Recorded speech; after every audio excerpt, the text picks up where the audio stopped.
Halo teman-teman semuanya, selamat datang kembali di channel ini. Jumpa lagi dengan saya Vicky Himpong. Bagaimana kabar kalian semuanya? Aku berharap teman-teman semua selalu dalam keadaan yang sehat. Ada berita penting yang kalian harus dengarkan, informasi yang saya akan sampaikan kepada kalian. Akan tetapi sebelum itu, buat teman-teman semua yang mau berkontribusi, yang mau support saya untuk memproduksi lagu yang saat ini menjadi background video ini teman-teman. Nah, itu adalah lagu yang saya generate by Suno AI. Dan kemudian saya berinisiatif untuk melakukan remake, untuk melakukan produksi sampai kepada video klipnya. Sebagai lagu balasan terhadap Republik Fufu Fafanya Slang, kita akan kita akan memproduksi lagu Republik Panci. Liriknya bagus sekali teman-teman. Jika teman-teman yang pengen untuk berkontribusi untuk kita rilis lagunya, silakan nomor rekening ada di bawah sini, dan jika sudah lakukan transfer, kalian bisa kirim bukti transfer di nomor WA saya yang ada di situ teman-teman ya. Dengar sedikit. Kita coba ke bagian ref ya dulu sebelum kita masuk.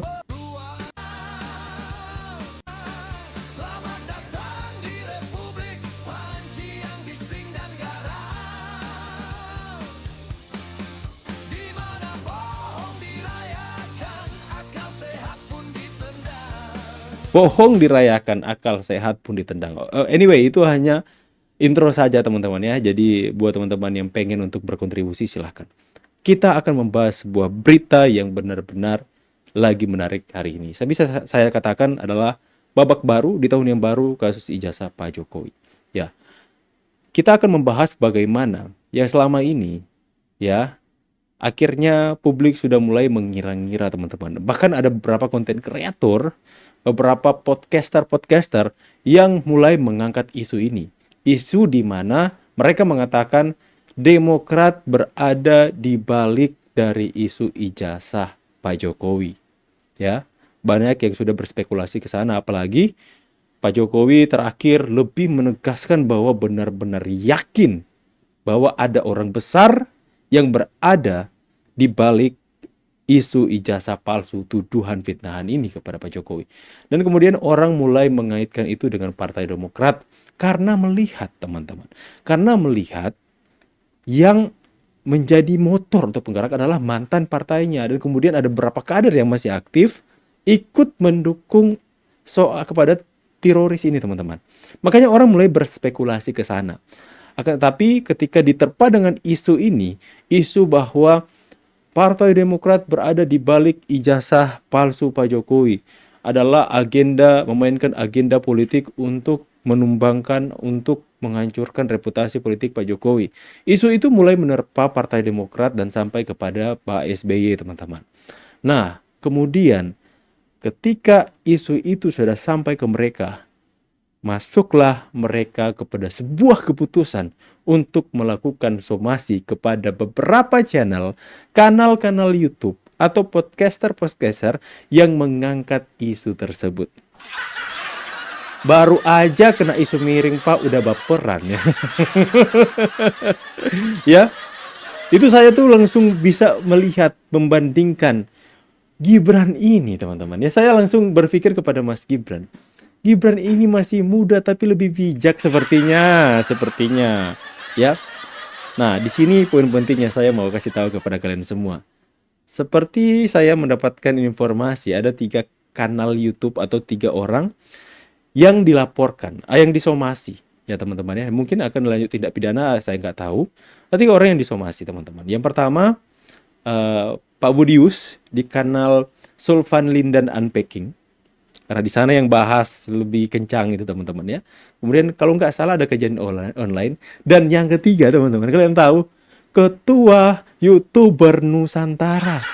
Siapa Bang? Agri Fanani.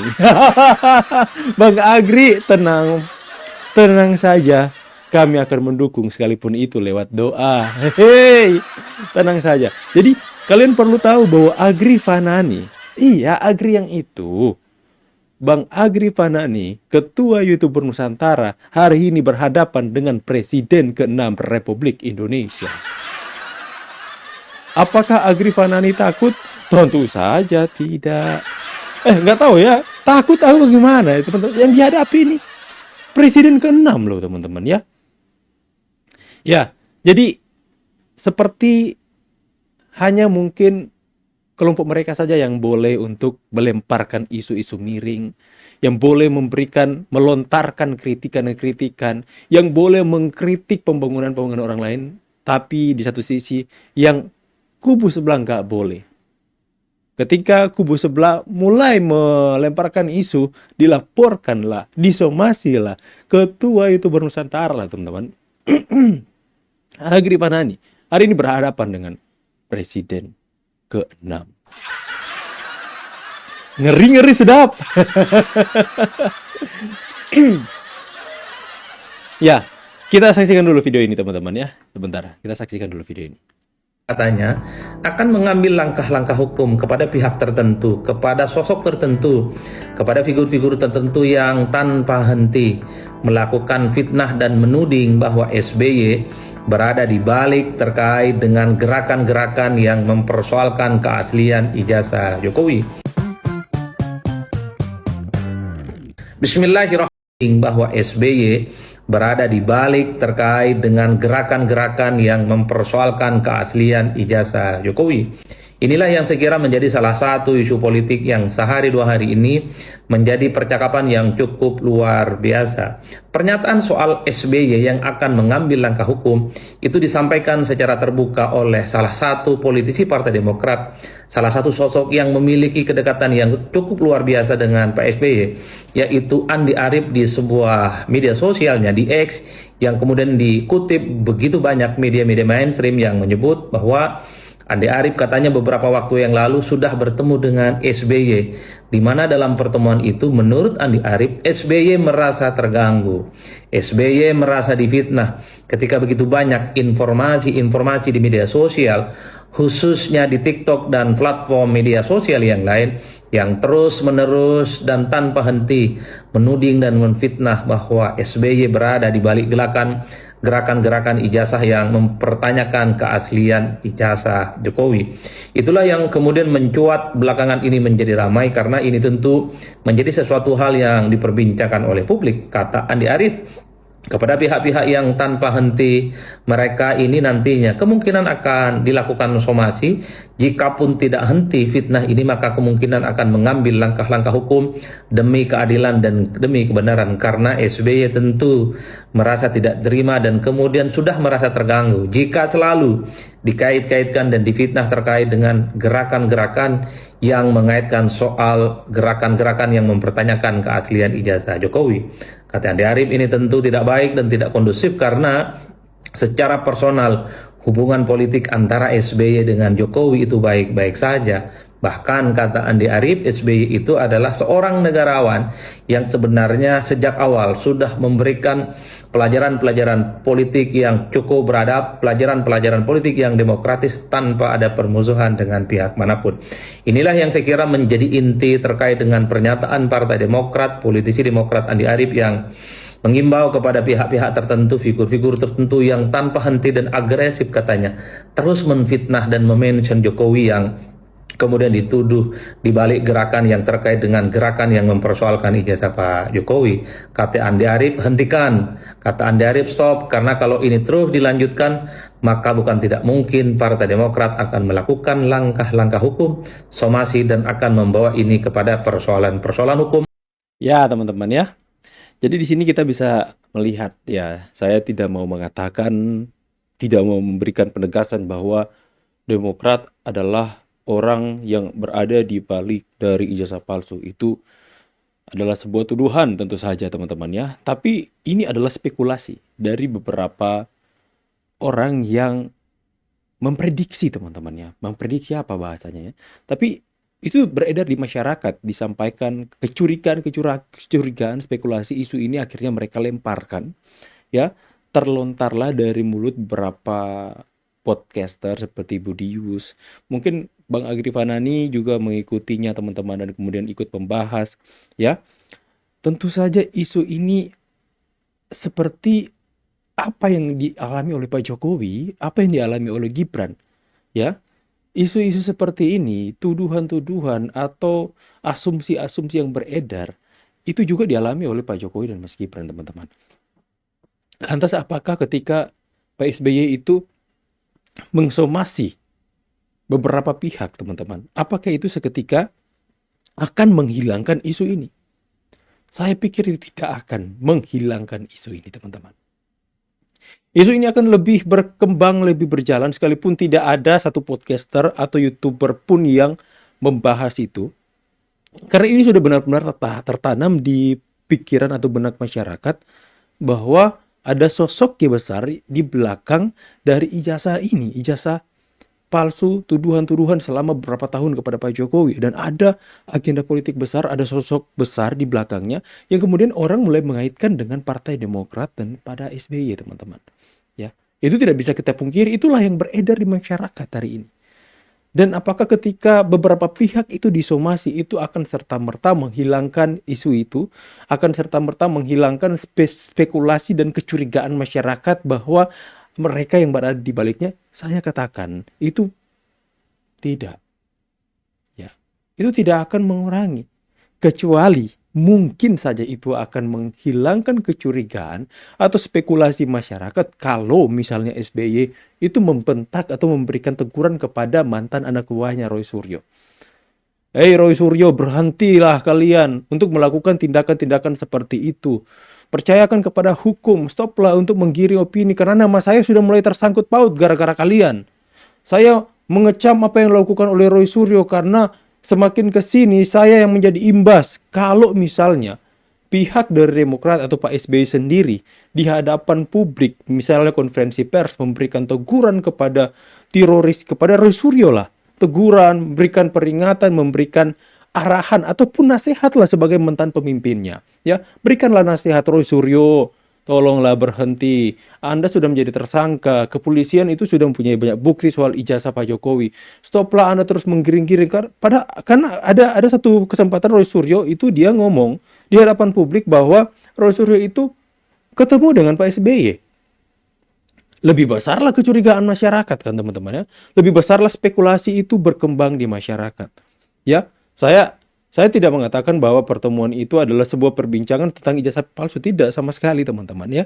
Tapi orang, masyarakat atau pihak-pihak tertentu bisa berspekulasi, bisa mengira-ngira bahwa ada keterkaitan kalau itu seperti yang mereka katakan teman-teman ya. Itu memperkuat saja.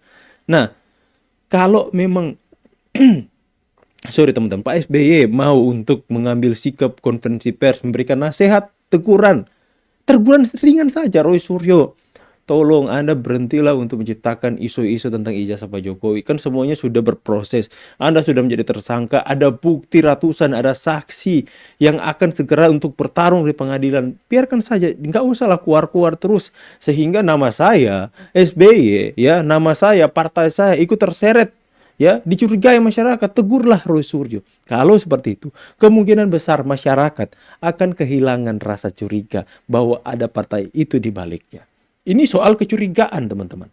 Ini soal spekulasi masyarakat yang mulai bertanya-tanya kenapa ijazah palsu Pak Jokowi yang ditujukan kepada Pak Jokowi itu terus bergulir sampai detik ini begitu lama, teman-teman. Ya, mungkin langkah itu bisa diambil untuk mengurangi kecurigaan masyarakat. Ya, jadi lantas apakah YouTuber Nusantara, ya, ketuanya itu berhadapan sorry teman-teman, lagi kurang sehat, berhadapan dengan Presiden ke-6 hari ini? Saya pikir itu adalah hal yang apa ya teman-teman ya, bisa menjadi satu batu loncatan untuk ketua YouTuber Nusantara Mbak Agri Fanani itu bisa melangkah lebih tinggi lagi. Kenapa? Narasinya, opininya dalam sebuah video yang disampaikan itu sampai kepada orang besar loh teman-teman. Ya, ternyata itu ngefek teman-teman ya. Makanya YouTuber Nusantara akan terus berjuang untuk terus melakukan edukasi lah kepada, khususnya kepada masyarakat di bawah, untuk kita sama-sama meluruskan sesuatu yang salah. Tentu saja saya tidak mau memfitnah. Saya tidak mau menuduh bahwa ini partai ini ada di balik, ya. Kecurigaan bisa saja, mungkin saja diduga, spekulasi masyarakat. Tapi kalau belum punya bukti, teman-teman ya, kita harus dugaan-dugaan saja, teman-teman. Tapi dalam kesempatan ini saya mau katakan, sosok Gibran Rakabuming Raka, sejak dia memimpin, itu diterpa dengan fitnahan tuduhan bahwa dia pemilik akun Fufu Fafa. Mereka katakan Gibran itu orangnya porno, otaknya porno katanya. Mereka mengatakan Gibran itu sako dengan narkoba, dengan postingan-postingan Fufu Fafa. Mereka katakan Gibran itu tidak lulus SMA, dengan segala macam fitnah tuduhan mereka lemparkan kepada Gibran. Tapi tidak satupun Gibran baper. Tidak satupun Gibran itu saya akan mengambil langkah hukum, tindakan somasi atas apa isu fitnahan tuduhan yang diberikan kepada saya. Tidak, teman-teman. Gibran fokusnya apa?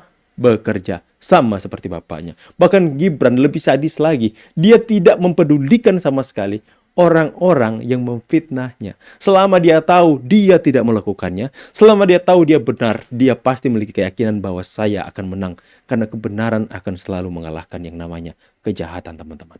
Ya, itu yang saya salut dari Gibran, ya. Diterpa dari pertama, bukan hanya dari pertama, diterpa dari sejak dia mencalonkan diri menjadi wakil presiden, ketika menjadi wapres, dan ketika kemudian menjadi menjadi pemangku jabatan hari ini, orang nomor 2 di Republik ini, terus digulir dengan fitnah. Tapi apa? Gibran santai, itu nggak baper. Berbeda dengan sebelah, baru saja diisu dengan diterpa dengan isu yang kuat soal dibalik ijazah itu, langsung somasi. Langsung somasi, teman-teman, ya. Itulah betapa kita kagum ya sama Pak Jokowi yang berhasil membentuk karakter seorang Gibran seperti itu. Saya mendapatkan pelajaran yang sangat penting dari Mas Gibran, wapres kita. Ketika isu soal difitnah lah dia kan, nggak habis-habis fitnah terhadap Gibran, kalian tahu ya. Fitnah bahwa Gibran mengakomodir itu ojek-ojek online kemarin datang, itu ojek-ojek bayaran kemarin. Itu kan difitnah Istana Wapres kemarin. Dan saya salah satu yang difitnah. Dia katakan saya yang menyamar menjadi ojol di sana, padahal saya lagi santai di Manado, teman-teman. Dan kemudian saya ketika mendapatkan fitnah itu, saya marah-marah. Wih, saya di sini, kenapa kalian fitnah? Saya marah-marah. Saya mulai respon dengan ya membuat video balasan terhadap orang itu, sampai saya sentil dan isi regar, teman-teman, ya. Tiba-tiba Mas Gibran telepon. Mas Gibran lewat ajudannya itu telepon, teman-teman. Saya angkat, halo, ya Mas Vicky. Tadi di fitnah ya Mas. Oh iya Mas. Dia telepon Mas Gibran loh. RI 2, teman-teman. Langsung gugup aku, teman-teman. Ya, dia bilang gak usah diladeni, biarin aja. Ya, itu nilai yang saya pelajari. Makanya kalau difitnah lagi, saya akan biarkan selama kita benar. Kebenaran akan selalu menemukan jalannya, teman-teman. Makanya ya, ini yang lagi viral. Ketua YouTuber Nusantara versus Presiden ke-6. Teman-teman harus memberikan support lah ya, dukungan kepada Mas Agri Fanani. Kalian bisa ke channel YouTube-nya Bang Agri Fanani dan kalian katakan, semangat Bang Agri Fanani, teruskan perjuanganmu. Selama itu benar, rakyat bersamamu. Yang penting tidak kedapatan Bang Agri Fanani itu memfitnah, menuduh secara langsung, teman-teman, ya. Kalau hanya menduga-duga, kalau hanya menspekulasi ataupun mencurigai, teman-teman, ini sih oke ya, teman-teman, ya, karena semua patut untuk mencurigai. Karena ada namanya juga praduga tak bersalah. Praduga tak bersalah, cuma ya, kita harus tetap positif di tahun 2026 ini. Jangan sampai YouTuber Nusantara itu tercerai-berai, dan nanti kita akan sowan ke Pak Jokowi lagi untuk meminta nasihat dari beliau dan menyampaikan hal-hal terkait dengan apa yang kita bahas akhir-akhir ini. Saya pamit dulu, see you on the next video, and God bless.